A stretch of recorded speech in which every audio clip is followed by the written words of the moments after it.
Lakin Goncagül kaçtı ağabey. O soysuz da belasını bulacak beyim. İnşallah. Sizin gibi yiğit kardeşlerim oldukça, Sercan gibi avradım oldukça, kayıların sırtı yere gelmez. Sözlerinize itibar etmedim. Affedin beni.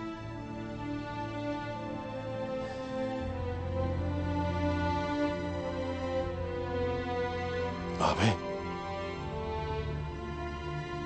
Artuk Bey istirahat etmesi gerektiğini söyledi. Gün doğdu mu iyi olacak. Merak etmeyin. Gidip o soysuza hak ettiğini verin. Eyvallah yenge.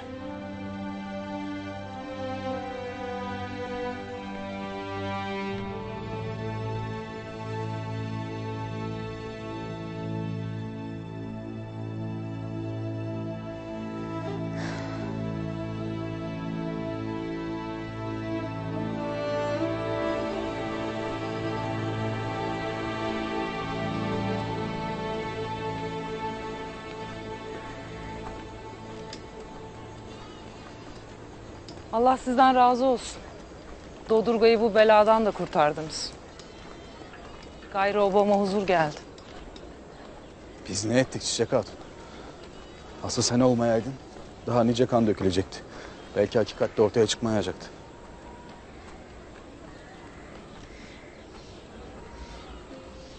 Bir derdin olursa nerede olduğumu bilirsin. Müsaadenle. Banu Çiçek Hatun.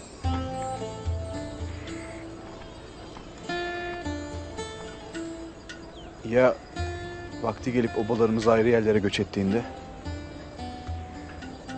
O vakit seni nerede bulacağım? Her daim yüreğimde olduğunu bil. Taner.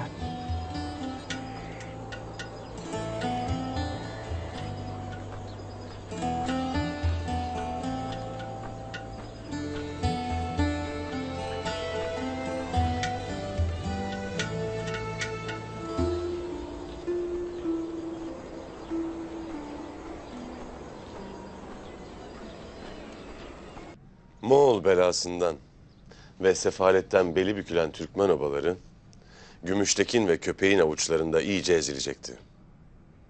Bu mahkemeyi ve mahkemenin akıbetini öğrenen Türkmen beyleri, nasıl bir beladan kurtulduklarını anlayacak ve bize hak vereceklerdir.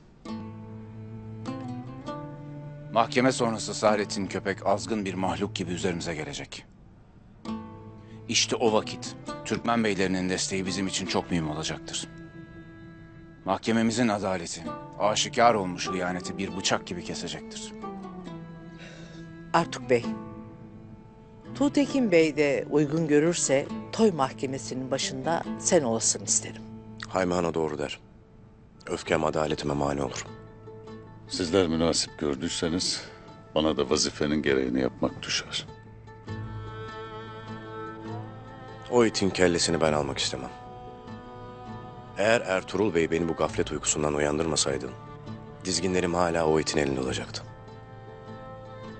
Obamda, otağında at koşturacaklardı. Bu sebeple Gümüştekin'in kellesini almak Ertuğrul Bey'e düşer.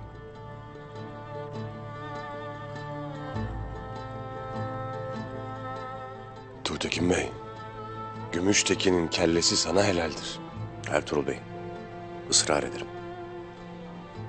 O it kem ruhunu teslim ederken, gözlerinin içine bakıp cehennem ateşini yüreğine salmak isterim. Eyvallah Tuğtekin Bey. Eyvallah.